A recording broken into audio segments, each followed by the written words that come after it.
Why is it in the basement? They screwed up. After the leaves fall to the ground, we'll be able to see them through the grate up here. That's right. We're right next to Dougie's office. That's where the fall foliage observation deck is. Love it. All right, I got some mail here. You can get to pick. Okay, here are the three choices. One letter having to do with health. One letter having to do with a resolution to a problem we've faced in a long time. And a little quick quiz. The quiz. Here it is. It's from Tibor Mazar.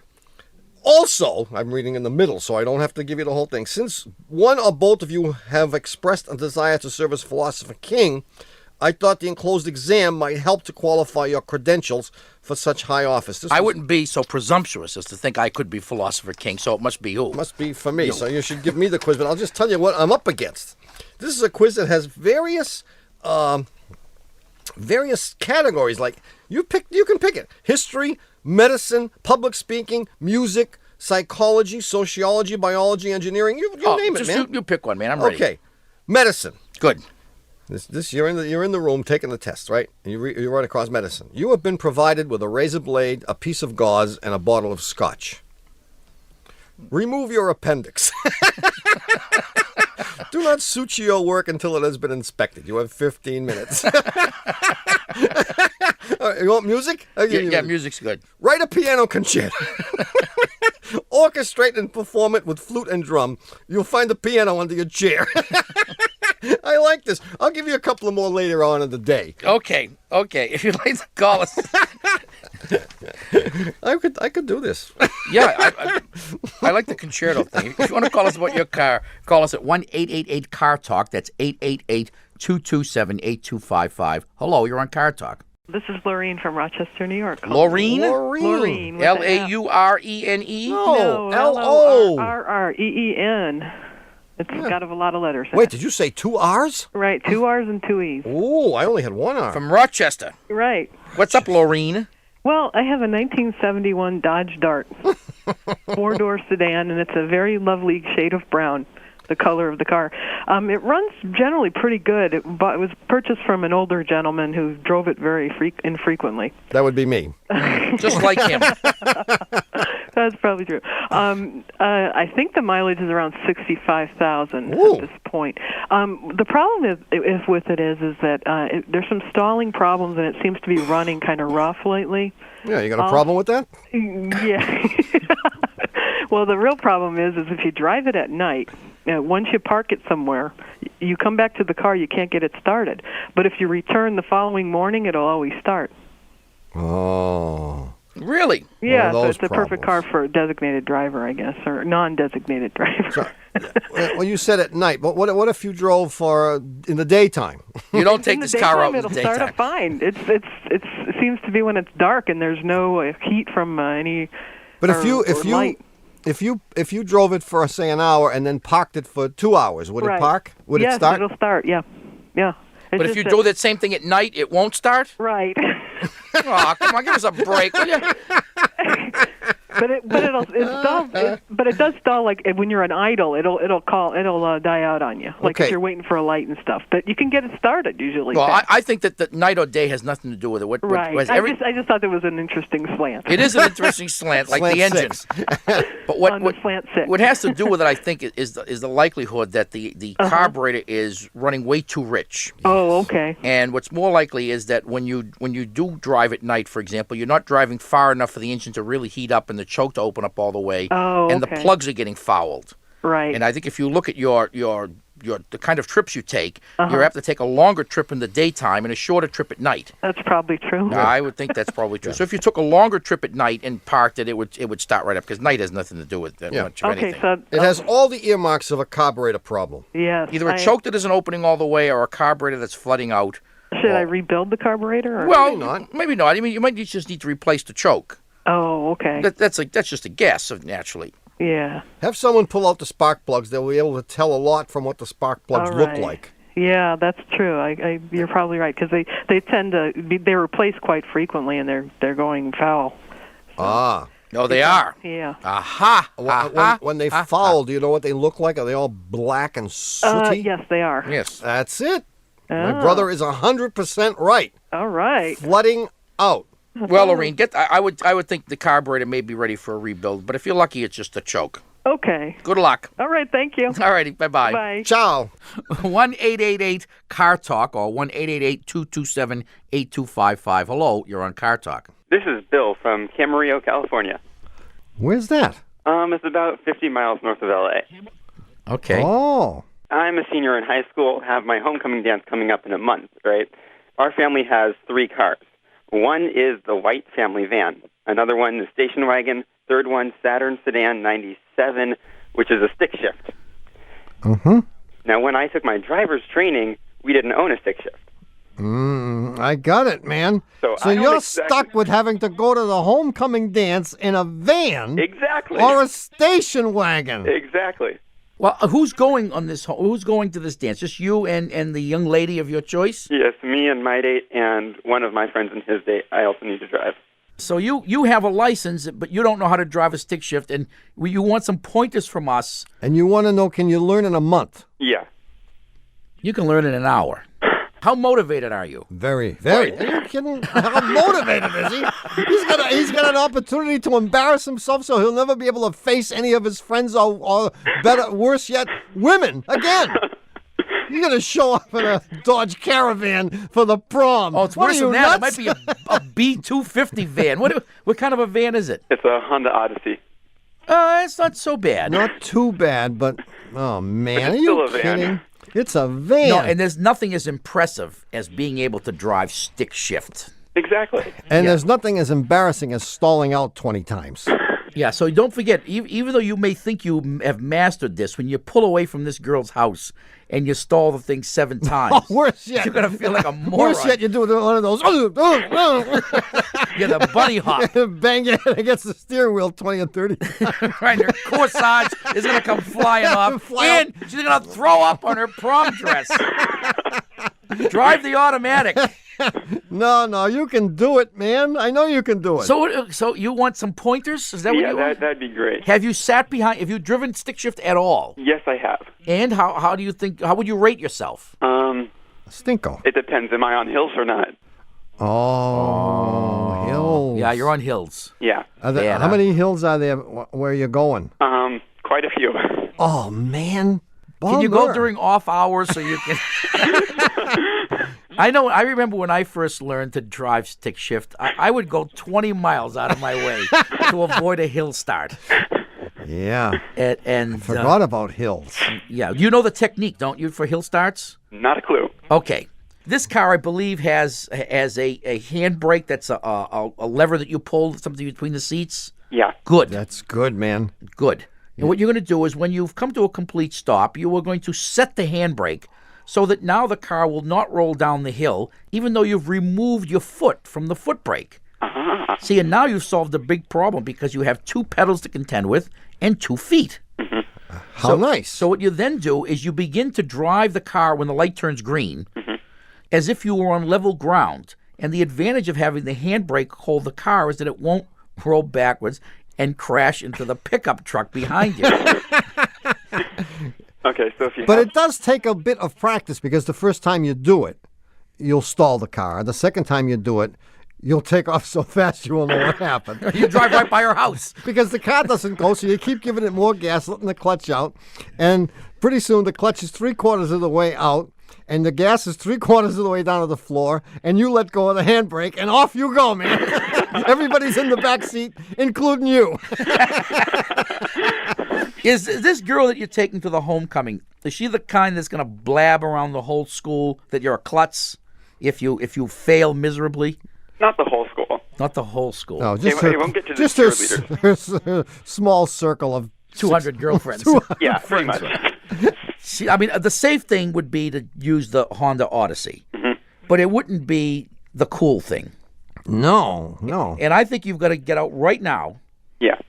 And start practicing. And you see, I need to learn how to drive it because if the Odyssey breaks down and I can't drive the sedan, I'm stuck with an 87 Toyota Camry station wagon. I shouldn't do this, but I'm going to give you a backup plan. Okay. Here's what you do.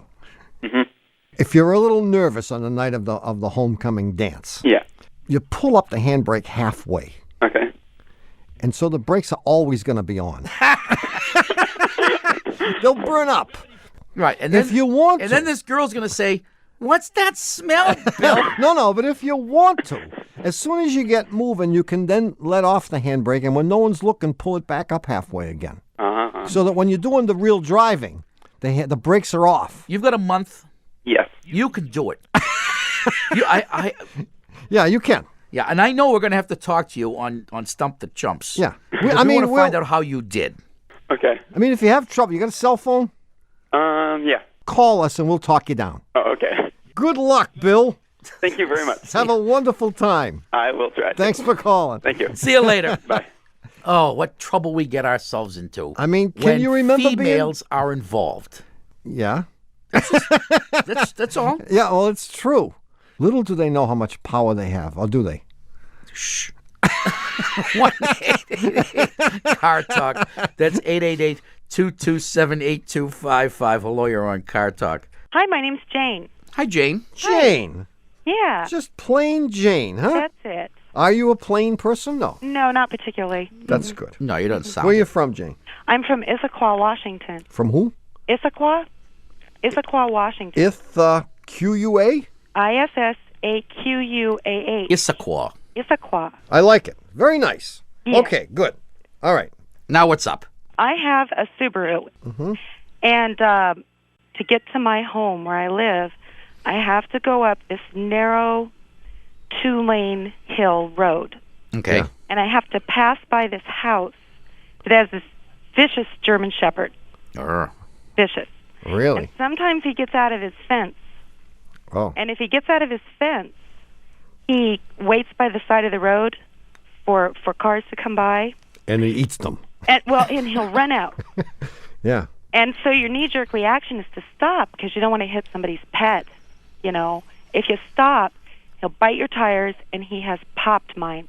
Get He has out. bit a hole into the tire and flattened it.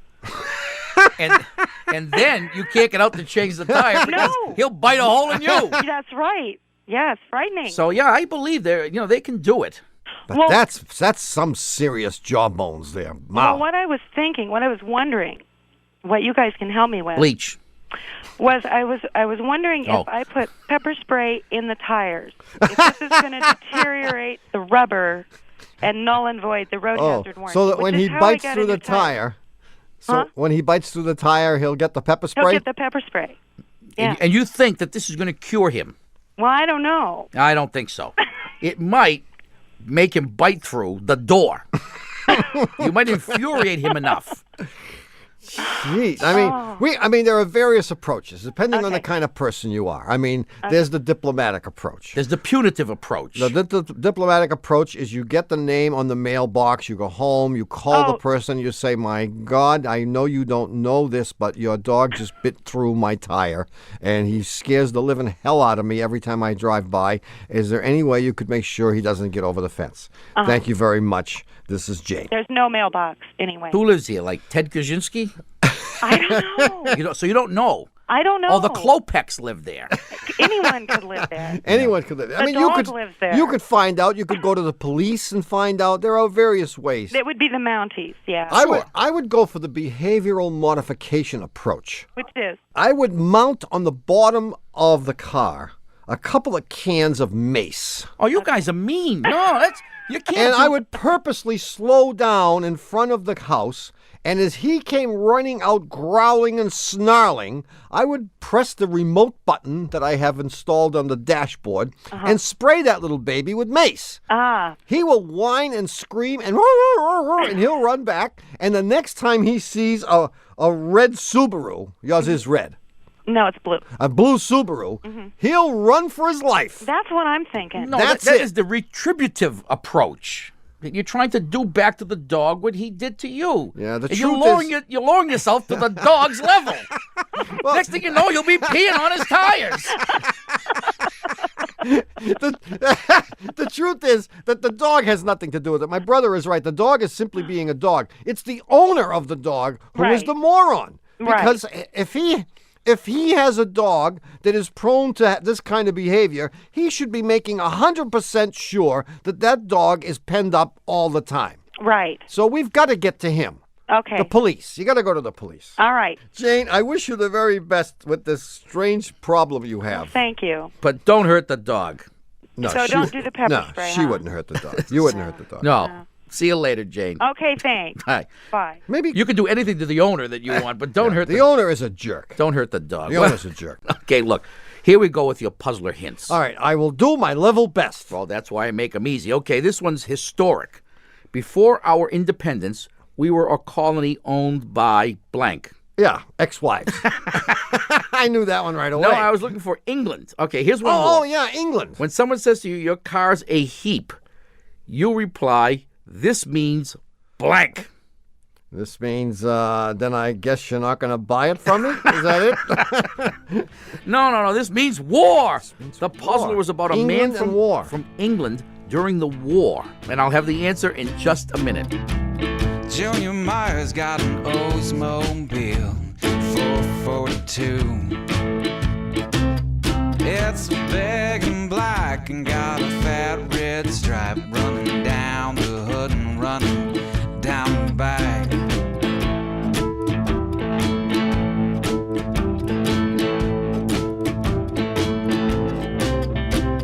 Under the shadow of a bald knob cross, driving through the hills and running from the cops.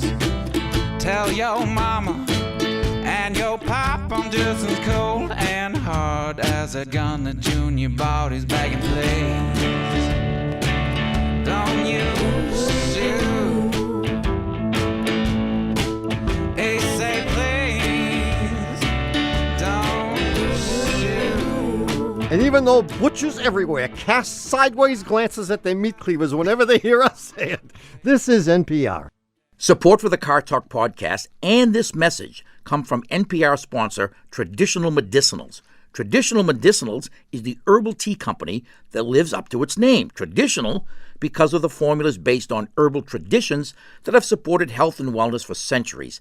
And medicinal because of the ethically sourced, high-quality herbs like the slippery elm and echinacea in their soothing throat coat teas for those colder months. Use promo code CARTALK for 20% off at checkout. Powered by Traditional Medicinals.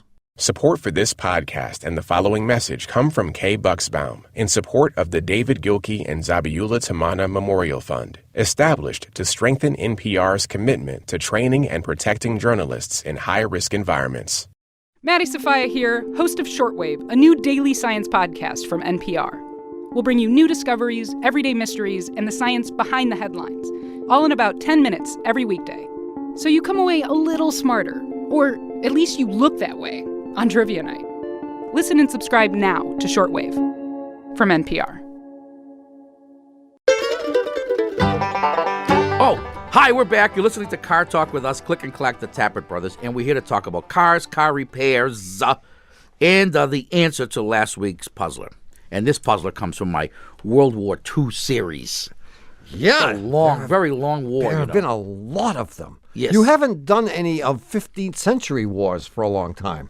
No. Or whatever those earlier ones were. The guys with the bows and arrows. When was that? The Crusades and the like. What were you talking about? I don't know. Agincourt? That's it. Yeah. Anyway, here it is.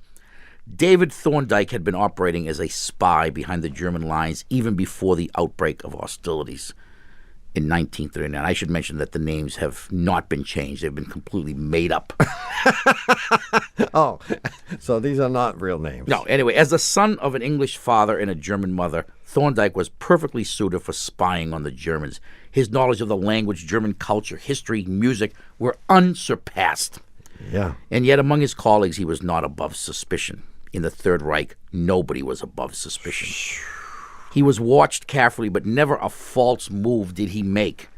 As the war wore on and invasion plans materialized, of course he knew about these because he was a spy, he became encouraged, even euphoric, that soon the war would end and he would return to jolly old England.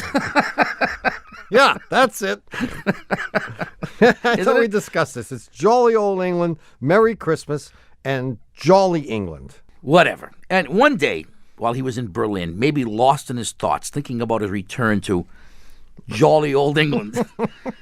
He was standing on a busy street corner getting ready to cross the street when he felt a tug on his sleeve and a pistol in his ribs.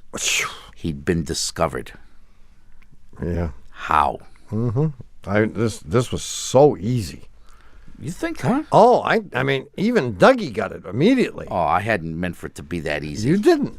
His English birth betrayed him. Yeah, because he looked to the right. As he was stepping off the curb, he looked to the right, and that's the direction that the cars would be coming from if you were in England. Jolly old. Jolly old, or merry old. Yeah. Yeah. Merry olding. But old David Thorndike is nowhere now. Except maybe... So he looked in the wrong direction, and of course, the Gestapo guy who'd been following him around. Who was suspicious of him anyway. From the very beginning. Just needed one little thing and to shoot him, an excuse. To shoot him in the ribs, and that's what That was it. That was it. That's it. Of course, what we didn't know was that there was someone over to his right who yelled out, "Hey, David!" He turns to the right, bingo, he's dead. Anyway, who's our winner? The winner is Jill Sanford from Fort Collins, Colorado. And for having her answer selected at random from all the other correct answers that we got this week. She winning a hot point range? What? Jill's going to get a Kenmore washer dryer. Stackable? A stackable washer dryer. And a $25 gift certificate to the Shameless Commerce Division at cartalk.com. And with that $25, she can get a washer dryer from Sears. Well, Jill, if you're not home when they deliver the washer dryer, back they go. Or she can get a copy of our CD, Born Not to Run, which features the best of the funny songs we play whenever we go to our breaks. You know the ones we're talking about, right? Oh, yeah, of course, yeah. These are the ones they use to try to drown us out. Hey, that's it. Anyway, we'll have a brand new puzzler coming up in the third half of the show today, so don't go away. In the meantime, if you have a question about your car, give us a call. The number is 888-CAR-TALK. That's 888-227-8255. Hello, you're on Car Talk. Hi, this is Steve. Hi, Steve. I live in beautiful Los Angeles. Los Angeles? That's right. And I was just going to ask you, are you in any way associated with the entertainment industry? Yes, as a matter of fact, I am. Oh, yeah. You know how I knew? No. Your voice. You have a theatrical kind of voice. Oh, no. Yeah, you do. What? You have a future in movies. Who is this? Steve who? Are you a famous person? No, you're not. No. Well, you will be one of these days. Keep up with that waiting job, waitering job, and someday your ship will come in. Okay, next caller. Hello. Hello, is this Steve from Los Angeles? You're on Career Talk. So what's up, Steve? You guys got to bail me out here. I'm in a bit of a fix. Uh-oh. I have With your wife, girlfriend, or both? Well, it has to do with my wife, actually. Uh-huh. I have a 1985 Volvo 740 GLE. Mm-hmm. It started a couple of months ago where the temperature gauge drops to zero. In other words, drops as if it were cold while it's running, while I'm driving. And at the same time, the oil pressure light comes on faintly. Now, when this first happened, obviously, the oil pressure light comes on, you stop the car immediately and check the oil. There's nothing wrong with the oil. There's enough oil, and the pressure's fine. Wait a minute. How do you know the pressure's fine? Because the engine hasn't seized, and he knows I believe that it is that the fine. fault is electrical. Yeah. Don't you, Steve? Sure. It is probably, and the other thing is that it's never come on more than a very faint brightness. Yeah. At any rate, I told my wife that this was not a problem. It was something electrical, and I could fix it, no problem. Yeah. And she said you're going to wreck the engine, and I'll never speak to you again, you moron. Well, there was that, plus the fact that I haven't been able to find it. I have secretly taken it now to 3 different places. Secretly? Well, I couldn't I'm going to buy parts. Oh, so you could, like, some Saturday just stand there in the driveway with the hood up and say, I've got it, hon. Here is the wire, and bingo, it's working. Well, yeah, exactly. And you want us to help you perpetrate this fraud. Well, Love to. I'll be happy to fix it myself. It's just that I haven't found it. The guys at the shop have been in 3 times. They can't fix it, and they're now starting to threaten to charge me by the hour to look for it. At $85 an hour. Well, that's what they get. Hey, want to move to L.A.? Wow, 85, huh? 85. That's for 2 guys, right? No, that's the one guy, and that's not to fix it. That's just to look for it. That's just to look for it, yeah. When you took it to these places, did these guys indicate that they knew anything about how this stuff worked? Oh, yes. 2 of them were Volvo dealers. Oh, they were? Oh, yeah. Are the temperature gauge and the oil pressure gauge right next to each other? And then The oil light. It's an oil a light. light. Oh, it's a light. And are they close to each other on the? They're on the same dashboard. Well, we know that. But they're not contiguous, for example. That's correct. And when this happens, does the gas gauge do anything? Nope. Nothing else. Then it probably is not the voltage regulator. Gee, this is a tough one. Well, Got to bail him out because his wife is going to think he's a moron. Yeah. Otherwise, well, I'd rather have her think he's a moron than us. I'll tell you what. I'll keep your names out of it. Yeah, keep our names promise. out of it. I mean, she doesn't know that I've called you. Well, yet. Well, so she just won't listen for a while. Okay. Oh, they're not on anymore. They're not. They're not on anymore. I don't like them anymore. Right. They gave too many wrong answers. They couldn't help program was anybody. canceled. NPR canceled. Well, I'll tell you, I've got to lean toward it being in the instrument cluster. I think so. And I think the easiest thing for you to do is go to the junkyard and buy a new instrument cluster. Wow. Really? Yeah, spend $50 or whatever. And 2 days putting Oh, it in. wait a minute. You don't know what it's like here in L.A. You can't buy anything in a junkyard that has Volvos for $50. All right, we'll mail you one. What is it, an 85? Hey, fine. What's your odometer read? What would you like it to read? Just turned 150, actually. Just turn one. Well, How about 39.9? What would you right? What would you pay for one that read 85,000? Would you pay 300, Steve? I think probably. I think it'd be worth it. No. Well, on the other hand, I think you might do better off going to a shop that specializes in electrical stuff. Okay. Rather than Volvos. Really? Yeah. Yeah, because it's obvious that this is a problem they haven't seen before. And that's the only reason for going to the dealership, that they won't have to scurry around saying, what the heck is this? But With if the they're clock doing run. that anyway, what's the sense of going there and paying them $85 an hour? You can pay an electrical guy $85 an hour, and he'll find it in an hour. I mean, I don't pay my psychotherapist that much. Yeah, well. Well, that's why he's not helping you. but How can you tell? I mean, have you tried the time-honored method of whacking it with the back of your hand? I have whacked it to the point where I shook the mounts for the radio loose, and I've got a crack in the dashboard. Oh, that's too bad. But when the thing goes down, does it stay down for a long time? Yes. And as a matter of fact, it's now been down permanently for, a week and a half. Oh, perfect. This is the time to. Oh, thank you. Yeah. This is absolutely the time to get it into somebody, because they're going to figure out it's the printed circuit board on the instrument cluster. That's Really? Yeah, and they're going to figure it out by popping in a new one. They're going to figure it out in 15 minutes. That's what you. Yeah. Now that we love these problems. When the stuff is really broken, any idiot can fix it, including us, and them too. But when it's intermittent, it's very hard to figure it out because you don't know if you fixed it. Okay, now I'm going to just give you one last piece of advice. Uh-oh. You're sitting behind the wheel, okay? Yeah. Close your hand into a fist and put your hand under the steering wheel, just about in the center of the steering column, Right. and swing it briskly to the right and smash into the side of that console where the radio is. Yes. Just once. I don't know Again? why. That just came to me. You just try that. I don't know. That was an idea unencumbered By the thought process. by the thought process. Make sure your knee's out of the way, Steve. Yeah. And take the coffee cup out of your hand before you try this. Hey, good luck, Steve. Go for the instrument cluster. I'm going to try that, but we're going to have to play Stump the Chump on this one later. Yeah. Oh, absolutely. I'd love to. All right. I especially want to hear about the boom on the side of that console. We'll keep you in mind, Steve. Thanks, guys. See you later. Bye-bye. It is embarrassing, though, when you've told your wife, don't worry, hon, this is nothing, I can fix it. And then weeks go by and... Yeah, I know, especially when you're taking it to the Volvo dealer and they haven't figured it out tried either. every piece of skullduggery This possible.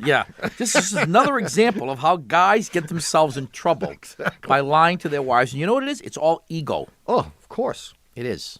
Especially when it comes to mechanical things. Yeah. I can take care of that, hon. And it's always embarrassing when your wife says, doesn't that bolt turn the other way?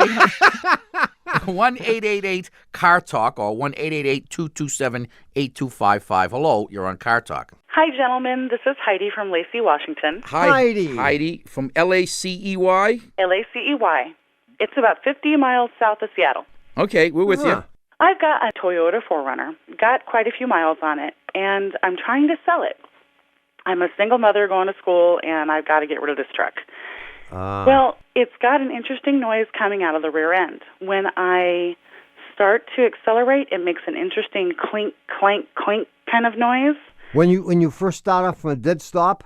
Uh-huh. And when I also come to a stop, it makes that clink, clank, clink noise. Well, that's bad. But it also has a sugar, sugar, sugar, sugar, sugar, sugar kind of a noise that goes along the speed of the car. And it kind of sounds like a train underneath the car. So it speeds up and it slows down. So if you slow down from 60 to 30, the frequency of this thing, which is very regular, slows down to half. Exactly. Do you notice any vibration at high speed? Or do you dare to drive at high speed? Or maybe has the vibration been there so long that you're not aware of it I might not notice it. And if you're getting rid of this vehicle, why do you care what the noise is? Well, I already marked it down $1,000 from Blue Book, and I'm just wondering if I should leave it there. Oh, or is it something terrible? Or do I have to fix it before I sell it? Yeah. Okay, that's good. So you don't have a regular person to whom you take it who would give you some... Not at all, no. Not at all. Maybe that's why it's in such bad shape. I mean, the first thing that comes to mind is that it's a universal joint. Universal joint. Yeah. Clink, clink, clink, clink. And what's the other noise again? It's like a kind of a whirring or like a sugar, sugar, sugar, sugar, sugar, sugar, sugar. Yeah, like sugar. Could it be described as a kind of a squeaking noise, like maybe not quite as Don't let him talk you into this. No, the power of suggestion is very strong here. Heidi, you are falling into a deep sleep. Could it be more like a gentle croaking as opposed to a You're just determined to make it into a universal joint. Well, I am, because I have no ready alternative, and it's not a universal joint. Well, because it's the wrong sound. Well, the tinka tinka tinka is the right sound for a U joint. I mean, when those needles. I never heard her say tinka tinka. Yeah. I heard you say tinka tinka. No. Heidi. Yes. Have we met before? No, sir. Did you not say that one of the noise you get is like a tinka tinka tinka noise? It was a kind of a clink clank when I start out. Clink clank. Mm-hmm. Clink clank, which is the classic noise you get from a universal joint whose roller bearings are worn out. And then if the joint is dried up and rusted, you can get a maybe. I do kind of get a creaking. Yeah. Aha! I do. But I was more concerned about the train sounds underneath the car. Yeah. Well, I think the train sound could all be coming from, and the vehicle is the right age to have a seized or worn out or both universal joint. Yeah. Okay. And it's something that your mechanic will be able to figure out in 3 minutes. Oh, great. Yeah. Cool. Yeah, and if you're discounted at $1,000 for this, you ought to go and get this fixed, because for a couple of $100 you can get this fixed. And if the thing sounds great, you can jack that price way back up. Hey. Yeah. So what are you asking for this thing, in case we have anyone out there who's interested? I'm asking $35. $35. That's the discounted price. That's the discounted price. So when you fix this U-joint, you're going to get it back up to $47. Yeah. I think I'll maybe go like 4 and see what happens. All right. Yeah. Well, good. I have a strong feeling that that's what it is, but I have to say I agree with you.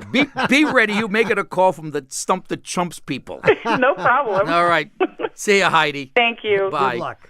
Hey, man, I think it may be time for us to take a break. What makes you say that? Why? while our producer is jumping all over the place, waving his arms on the other side of the glass. No. That's because Louis just spilled the hot coffee in his lap. Oh, we won't worry about it then.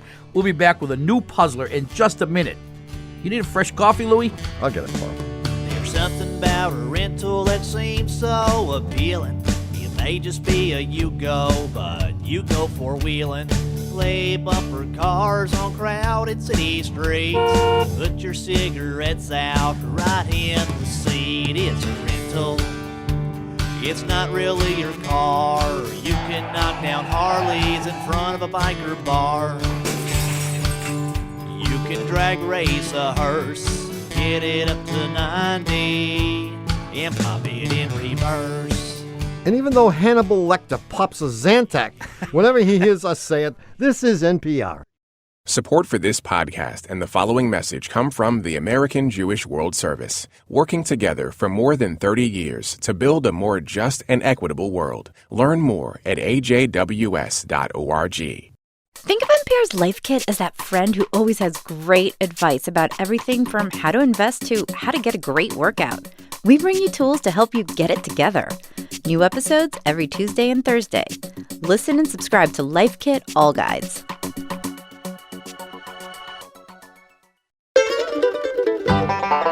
Ha! We're back. You're Don't listening to scare me like that. You're listening to Car Talk with us, Click and Clack, the Tappert Brothers, and we're here to discuss cars, car repair, and the new puzzler. Here it is, if I can remember it. Yes.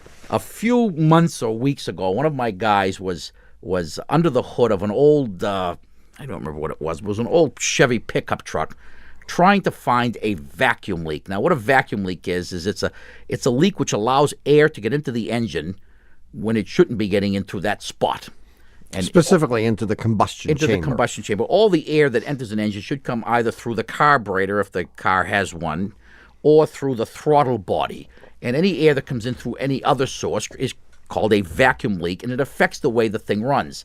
If the leak is sufficiently large, the thing won't run at all, or it certainly won't run at idle, and it'll stall out every time you take your foot off the gas, and that's exactly the problem that this thing had. Mm-hmm. So there he is, and the way you find vacuum leaks is you get lucky, and you hear the hissing, and you say, there it is, and you put your finger on a hose that's broken or a pipe that's gotten disconnected, or we use a little wand that shoots propane, and you go around with this thing attached to the other end of which is attached to a propane tank, and you squirt this propane all over the place, and when the vacuum leak and the propane meet, you'll suck the propane in, and the engine will begin to run smoothly, and in fact, it'll even idle, because now you're making the fuel-air mixture correct. You with me so far? As soon as you take the propane wand away, all of a sudden you got far more air compared to the fuel than you're supposed to have, and it runs lousy again. Exactly. So there he is with the wand, and he's having lousy luck. He's underneath the vehicle? No, he's under the hood. Under the hood? Under the hood, and the engine is running, but the leak is so big, the leak is so pervasive and yet so evasive that he can't seem to find it. Wow. So, and plus the fact that on a pickup truck, your feet are dangling in the air. It's stuff is falling out of your pockets. It's a pain. So in desperation, he throws the stuff down, and he shuts off the engine, and a few minutes later, I walk by, and I see him doing something very interesting. He's pulling off the spark plug wires, and he's putting them back on, but on the wrong plugs. Oh. I say, what do I care? None of my business. None of my business. Why should I care? Maybe it'll work better. And I walk away. Yeah. 2 minutes later, I hear him on the phone ordering the part that he needs to correct the vacuum leak. How did he do it? Now, if you think you know the answer, write it on the back of a $20 bill or a piece of fresh fruit. And send it to Puzzler Tower, Car Talk Plaza, Box 3500, Harvard Square, Cambridge. Our fair city. Matt 02238. Or, of course, you can email your answer from cartalk.com, 1-888-CAR-TALK. That's 888-227-8255. Hello, you're on Car Talk. Hi, this is Abby from North Carolina. Abby? Hi, Abby. Yes, how are you doing? A-B-B-E-Y? No E, just A-B-B-Y. Got it. From where? North Carolina. North Carolina. Yeah. First in flight. Yeah. Well, I'm not from here. That's what they said about Uncle Enzo. Anyway, what's going on, Abby? Well, I have a 1996 Honda Accord EX, and a few weeks ago, I went to drop off a friend of mine, and she has a very long, very steep driveway. It's probably at about a 45-degree angle. Toward the house or toward the street? It goes up to the house. Up to the house. Gotcha. So I get up there and I drop her off, and I was going to stay, but then I didn't. And so I started to back down the driveway. And as I was backing down, the car felt kind of funny. When I got to the bottom of the driveway, it really started vibrating. I thought something was wrong with the brakes. It just didn't feel like it was slowing down as much as I thought it should be. Mm-hmm. So I hurried and got off the driveway, of course, bottomed out a little bit. And then when I got to the bottom, I realized that I had reversed all the way down the driveway in drive. Oh. It's driven okay since then, but I notice now that every time I stop the car, right when I get out, right when I open the driver's side door, I can smell something, kind of a burning smell. So I just didn't know if this has any kind of long-term negative impact on my car. Boy, this is interesting. I don't think I've ever done anything like that. I feel kind of, ridiculous having done it, but I didn't really think that my car would roll backwards. I wouldn't have thought. I wouldn't have thought so. Oh, either. sure. Oh, sure. First of all, I doubt her driveway is 45 degrees. I mean, No. 45 degrees is almost straight up. That's like a mountain. Yeah, in fact, it's pretty steep, though. But if it were 45 degrees, the car would have flipped over backwards. Yeah, it's probably half that. Uh-huh. And I don't think you did any damage at all. There's enough slip inherent in every torque converter. So that even though the wheels were going the other direction, the torque converter was trying to make you go forward, then I don't think you did anything. You shouldn't have done any damage, and I don't think you should have any burning smell. I think you made it up just so you could call us. Oh. No, I think you guys found me out. If you, for example, were on a steep enough hill and you were trying to make the car go up the hill, but the hill was so steep that the car was sliding down the hill from the force of gravity, then you could probably cook the transmission. But with the engine idling as it was, and your foot on the brake, I don't think you did any damage, and it's more likely that you drove over at some point. Now, of course, you're paranoid about it now because you know you did something stupid. Yeah, I wondered about that, if it always kind of smelled like that. But Well, no, it's possible that you drove over a plastic bag or some such thing which has adhered to your hot exhaust system, and now you're getting the smell every time the engine warms up and the exhaust system gets hot. You're suffering from female guilt syndrome. What's that? All females, many females, no matter what goes wrong, they always assume that they did it. Oh, yeah. I must have. Oh, what did I do wrong? I must have made this happen. You're right. Yeah, I know I'm right. I have studied the human female for many, many years, and through many, many wives, I might add.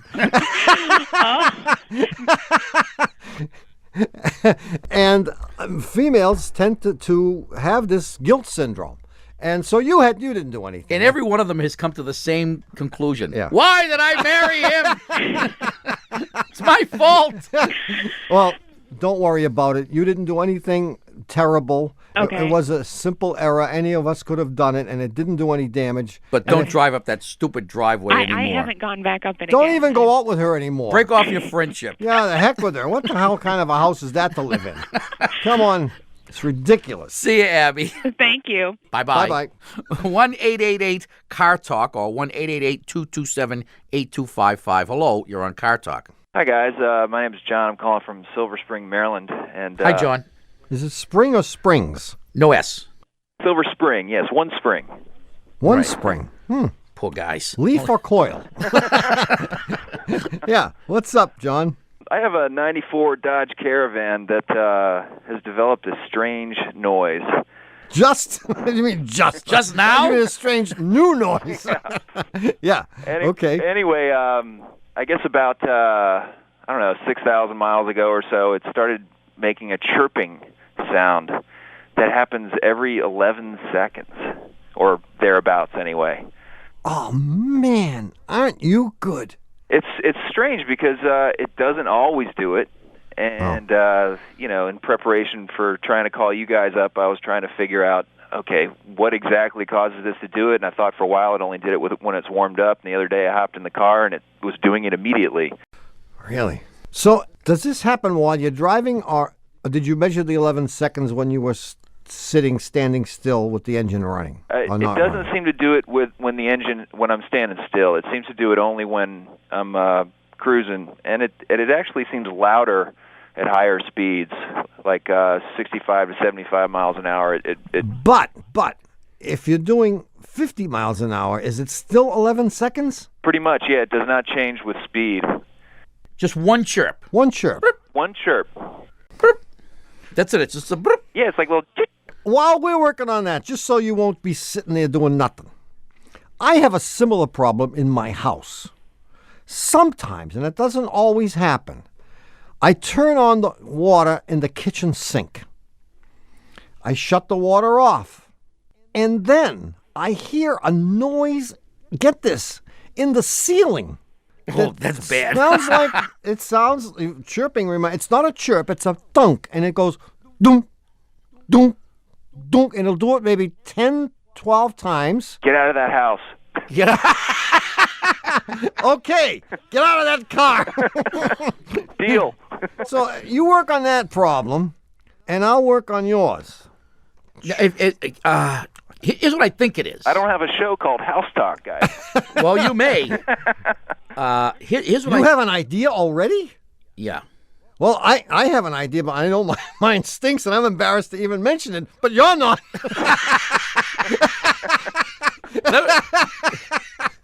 Never bothered me. Am I right about that? No, I'm not. When I give you the answer, you're going to say, Frank, you're a bleeding genius.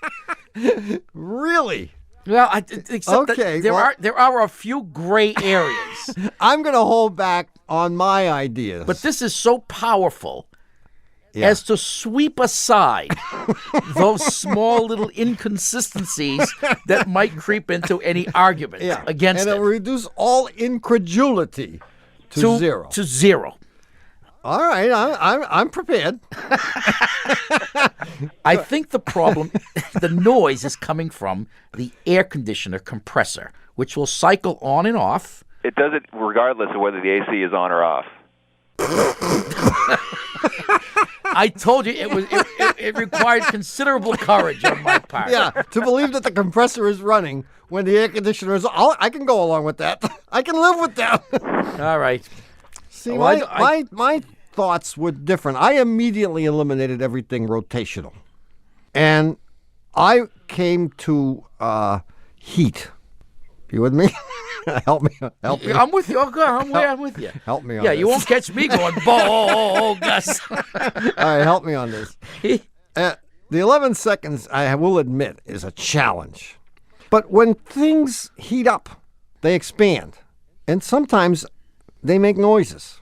If he had not mentioned the 11 seconds and simply said there was an occasional chirping. The first thing I would have come up with was a loose heat shield on the catalytic. Exactly. And that is exactly what I'm thinking. But I can't make it come out to be 11 seconds.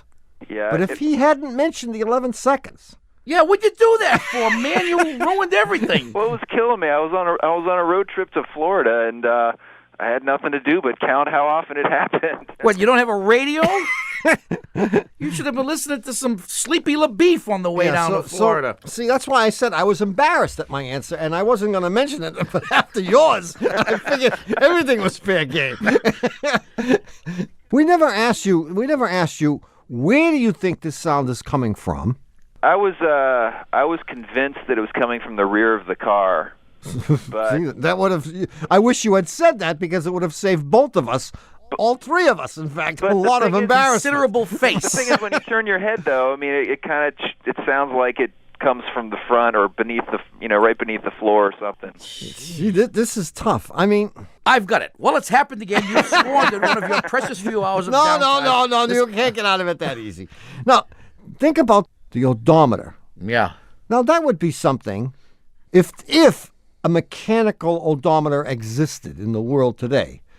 That would be something which could make a noise with some kind of regularity. But it wouldn't be every 11 seconds, irrespective of the speed. Have you taken it anywhere? I've talked to my mechanic about it, and he said he heard the noise but couldn't really figure it out. He wanted me to bring it back. Did he give you the mechanic shrug? Well, you've given us a lot to think about, John, and we don't think we're going to forget about you the second we hang up. Right. So It'll take us at least 5 seconds to But forget thanks about for calling, Bill. And if we think of anything, we'll get right back to you. Well, you can visit our website, and you will have, I bet you, 1,000 people who send in emails that know exactly what your problem is. Well, that sounds like a great idea. Doesn't Hey, it? John, we'll work on it. See you later. Thanks. Thanks a lot. Bye. Jeez, I don't think we've ever been stuck for no answers that worked. The AC answer was so good. No, it wasn't. It stunk. 11. It doesn't satisfy the 11-second criterion. Oh, sure it does. It happens all the time, especially if there's not enough juice in the thing.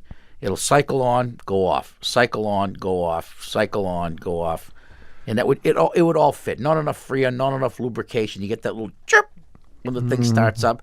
It's beautiful. It really The is. sound, I have to say, is exactly it was right. elegant, and I felt You felt quite. I felt a euphoria. And he shot you down before you even could finish the thought. like a rabid Happens dog. without the air conditioner on. Oh, Yeah, man. didn't even let me down easy. Yeah. Jerk. I know Cronin put him up to that anyway. Probably a buddy of hers. Well, it's happened again. You've squandered one of your precious few hours of downtime listening to Car Talk. Our esteemed producer is Doug the Subway Fugitive. Do you mean Bongo Boy Berman? Bongo Boy Berman. Our esteemed producer is Doug Bongo Boy Berman. I love it. And you know to whom we owe this, and he wants us to make sure that Berman knows. Who else? His father. John Bugsy Lawler. I spoke to him just this morning. He said, when you give it to Dougie, make sure he knows it was me who thought of it. Our associate producers are David the Calves of Belleville Green and Catherine Frau Blucher Fenolosa.